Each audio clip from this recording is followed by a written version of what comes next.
ರಾಯರಿಗೆ ನೀವು ಮುಡಿಪು ಕಟ್ಟಿಡಲ್ವಾ? ರಾಯರಿಗೆ ಮುಡಿಪು ಕಟ್ಟಿಟ್ಟಿಲ್ಲ ಅಂತಂದರೆ ಏನಾಗುತ್ತೆ? ರಾಯರಿಗೆ ಮುಡಿಪು ಕಟ್ಟಿದ ಆದಮೇಲೆ ಎಷ್ಟು ದಿನಕ್ಕೆ ನಾವು ಮಠಕ್ಕೆ ಒಂದು ಸಮರ್ಪಣೆ ಮಾಡಿ ಬರಬೇಕು? ಹೋಗೋದಕ್ಕೆ ಆಗ್ತಾಯಿಲ್ಲ ಮಠಕ್ಕೆ, ಅಂದರೆ ರಾಯರ ಮಠಕ್ಕೆ ಹೋಗೋಕ್ಕೆ ಆಗ್ತಾಯಿಲ್ಲ ಅಂತ ಅಂದಾಗ ಏನು ಮಾಡಬೇಕು?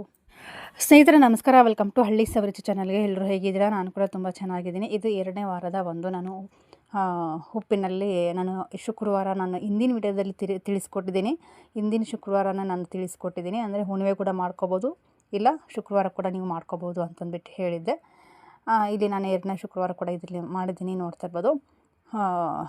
ಅದೊಂದು ಲಕ್ಷ್ಮೀಕಾಯಿ ಅಂತ ಸಿಗುತ್ತೆ, ಹೆಸರು ಕೂಡ ಆ ಒಂದು ವಿಡಿಯೋದಲ್ಲಿ ತಿಳಿಸಿದ್ದೀನಿ. ಬೇಕಾದರೆ ಆ ವಿಡಿಯೋದ ಒಂದು ಲಿಂಕು ಈ ಒಂದು ಡಿಸ್ಕ್ರಿಪ್ಷನ್ ಬಾಕ್ಸಲ್ಲಿ ಕೊಟ್ಟಿರ್ತೀನಿ. ಈ ಒಂದು ಪೂಜೆ ಏನಕ್ಕೆ ಮಾಡಬೇಕು ಅಂತ, ಬರೀ ಶುಕ್ರವಾರನೇ ಮಾಡಬೇಕಾ, ಎಷ್ಟು ಶುಕ್ರವಾರ ಮಾಡಬೇಕು ಅಂತ ಪ್ರತಿ ಒಂದು ಡೀಟೇಲ್ಸು ಹಿಂದೆ ಒಂದು ವಿಡಿಯೋದಲ್ಲಿ ಈ ಒಂದು ಡಿಸ್ಕ್ರಿಪ್ಷನ್ ಬಾಕ್ಸಲ್ಲಿ ಕೊಟ್ಟಿರ್ತೀನಲ್ವ, ಆ ಒಂದು ವಿಡಿಯೋದಲ್ಲಿ ಎಲ್ಲನೂ ಡೀಟೇಲ್ಸ್ ಕೊಟ್ಟಿದ್ದೀನಿ. ಹಣದ ಸಮಸ್ಯೆ ಆಗಿರ್ಬೋದು, ಮನೆ ಸಮಸ್ಯೆ ಆಗಿರ್ಬೋದು, ಆರ್ಥಿಕ ಸಮಸ್ಯೆ ಆಗಿರ್ಬೋದು, ಆ ರೀತಿ ಅಂತ ಬಂದಾಗ ಈ ಒಂದು ಪೂಜೆ ಮಾಡಿಕೊಂಡ್ರೆ ಖಂಡಿತವಾಗ್ಲೂ ಒಳ್ಳೆಯದಾಗುತ್ತೆ.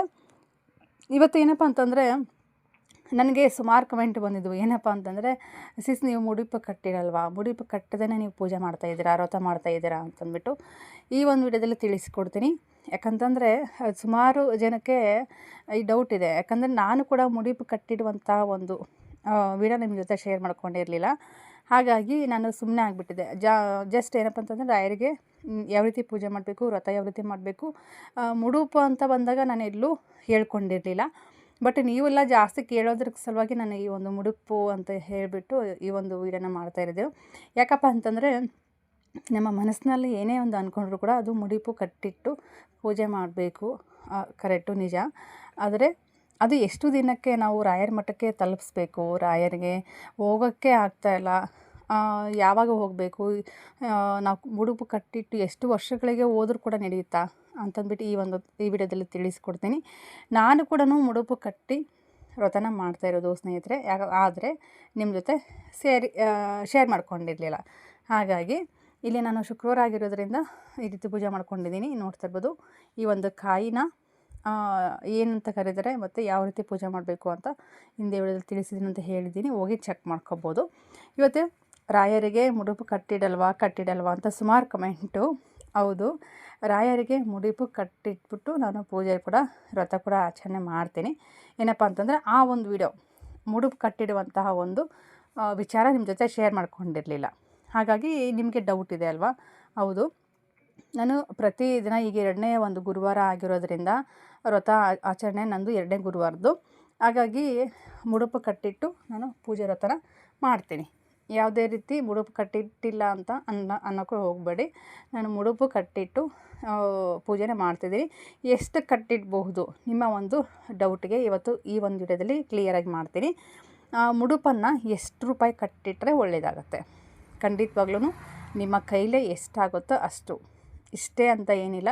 11 ರೂಪಾಯಿ ಆಗಿರ್ಬೋದು, 21 ರೂಪಾಯಿ ಆಗಿರ್ಬೋದು, 51 ಆಗಿರ್ಬೋದು, 101 ಆಗಿರ್ಬೋದು, ಆ ರೀತಿ ಇಟ್ಟು ನೀವು ಒಂದು ಮುಡುಪು ಕಟ್ಟಿಟ್ಟು ರಾಯರಿಗೆ ಸಂಕಲ್ಪ ಮಾಡ್ಕೊಂಡ್ರಿ ಅಂತಂದರೆ ತುಂಬ ಒಳ್ಳೆಯದಾಗುತ್ತೆ. ಜೊತೆಗೆ ಮುಡುಪಲ್ಲಿ ಏನೆಲ್ಲ ಇಡಬೇಕು ಅಂತಂದ್ಬಿಟ್ಟು ನಾನು ಮುಡುಪು ಕಟ್ಟಿಡುವಾಗ ನಿಮ್ಮ ಜೊತೆ ಶೇರ್ ಮಾಡ್ಕೊತೀನಿ. ಯಾಕಂತಂದರೆ ಇವಾಗ ನಾನು ನಿಮಗೆ ಹೇಳಿದ್ದೆ ಅಂದ್ಕೊಳ್ಳಿ, ಅದು ನೆನಪಿರಲ್ಲ. ವಿಡಿಯೋ ಮೂಲಕ ತಿಳಿಸಿದ್ರಿ ಅಂತಂದರೆ ನಿಮಗೆ ಕೂಡ ನೆನಪು ಉಳಿಯುತ್ತೆ ಅಂತ ಹೇಳಿಬಿಟ್ಟು ನೆಕ್ಸ್ಟ್ ಗುರುವಾರ 3ನೇ ಗುರುವಾರದ ಒಂದು ವ್ರತ ಏನಿರುತ್ತೆ ಅಲ್ವ, ಆವತ್ತಿನ ದಿನ ಕ್ಲೀನಾಗಿ ಡೀಟೇಲಾಗಿ ಮುಡುಪು ಕಟ್ಟಿರೋದ್ರಿಂದ ಹಿಡಿದು ರಾಯರಿಗೆ ನೈವೇದ್ಯ ಮಾಡೋದ್ರಿಂದ ಹಿಡಿದು ಎಲ್ಲನೂ ಶೇರ್ ಮಾಡ್ಕೊತೀನಿ. ಓಕೆನಾ? ಇವತ್ತೇನಪ್ಪ ಅಂತಂದರೆ, ಮುಡುಪನ್ನು ಎಷ್ಟು ದಿನಕ್ಕೆ ನಾವು ತೊಗೊಂಡು ಹೋಗೋಕ್ಕೆ ಆಗ್ತಿಲ್ಲ, ನಮ್ಮ ಮಠಕ್ಕೆ ರಾಯರ ಮಠಕ್ಕೆ ಹೋಗೋಕ್ಕೆ ಆಗ್ತಿಲ್ಲ, ತೊಗೊಂಡೋಗಿಲ್ಲ ಅಂದರೆ ಏನಾಗುತ್ತೆ? ಖಂಡಿತವಾಗ್ಲೂ ಎಲ್ಲ ಡೀಟೇಲಾಗಿ ತಿಳಿಸ್ಕೊಡ್ತೀನಿ ಸ್ನೇಹಿತರೆ. ನೀವು ಮುಡುಪು ಕಟ್ಟಿಟ್ಟು 1 ತಿಂಗಳಿಗಾದರೂ ತೊಗೊಂಡೋಗ್ಬೋದು, 2 ತಿಂಗಳಿಗಾದರೂ ತೊಗೊಂಡೋಗ್ಬೋದು, ವರ್ಷದಲ್ಲಿ ನೀವು ಯಾವಾಗ ಬೇಕಾದರೂ ತೊಗೊಂಡೋಗ್ಬೋದು. 6 ತಿಂಗಳಾಗ್ಬೋದು, ವರ್ಷ ಆಗ್ಬೋದು. ನಿಮ್ಮ ಕೈಯಲ್ಲಿ ಯಾವಾಗ ಹೋಗಬೇಕು ಅನಿಸುತ್ತೋ, ರಾಯರು ಯಾವಾಗ ಕರೆಸ್ಕೋಬೇಕು ನಿಮ್ಮನ್ನು, ನಮ್ಮ ಭಕ್ತಾದಿಗಳನ್ನು ಅನಿಸುತ್ತೋ ಆವಾಗ ಕರೆಸ್ಕೋತಾರೆ. ಹಾಗೂ ಹೋಗೋದಕ್ಕಾಗಿಲ್ಲ, ವರ್ಷ ಆದರೂ ಕೂಡ ಹೋಗೋಕ್ಕೆ ಆಗ್ತಾಯಿಲ್ಲ ಮಠಕ್ಕೆ, ಏನು ಮಾಡೋದು? ಏನೋ ಒಂದು ಸಮಸ್ಯೆ, ಏನೋ ಹೋಗಬೇಕು ಅಂದ್ಕೊಂಡಿರ್ತೀವಿ, ಏನೋ ಒಂದು ಅಡಚಣೆ, ಆ ರೀತಿ ಅಂತ ಬಂದಾಗ ನೀವೊಂದು ಕೆಲಸ ಮಾಡಬೇಕಾಗತ್ತೆ. ಇವಾಗೆಲ್ಲ ತುಂಬ ಫಾರ್ವರ್ಡ್ ಇದೆ.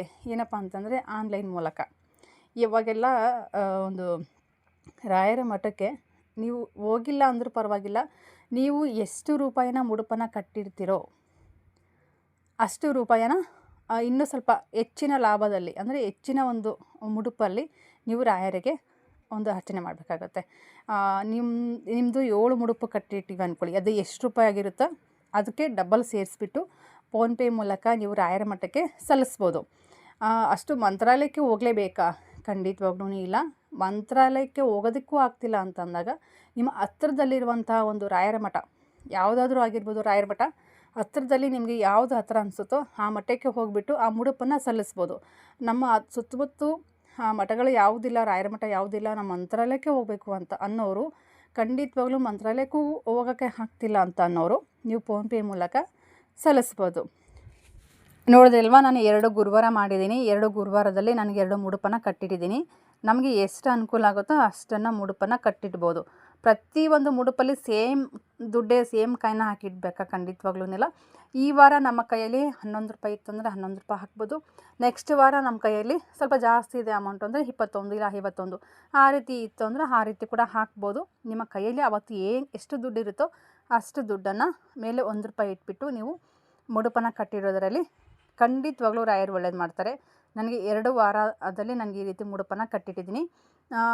ವೈಟ್ ಬಟ್ಟೆ ಇಲ್ಲ ಅಂತಂದರೆ ಯೆಲ್ಲೋ ಕಲರ್ ಬಟ್ಟೆ, ಆ ರೀತಿ ಬಟ್ಟೆ ತೊಗೊಂಬಿಟ್ಟು ಮುಡುಪನ್ನು ಈ ರೀತಿ ಡಬ್ಬದಲ್ಲೇ ಹಾಕಿಟ್ಟಿದ್ದೀನಿ. ನನ್ನ ಜಗಲಿ ಮೇಲೆ ಇಡೋದಕ್ಕೆ ಸ್ವಲ್ಪ ಜಾಗ ಎಲ್ಲ ಶಾರ್ಟೇಜ್ ಇದೆ, ಹಾಗಾಗಿ ಈ ಮುಡುಪನ್ನು ಈ ಡಬ್ಬದಲ್ಲೇ ಹಾಕಿ ಸೇಫ್ಟಿಯಾಗಿ ಒಂದು ದೇವ್ರ ಕೋಣೆಯಲ್ಲೇ ನಾನು ಇಟ್ಟಿರುವಂಥದ್ದು.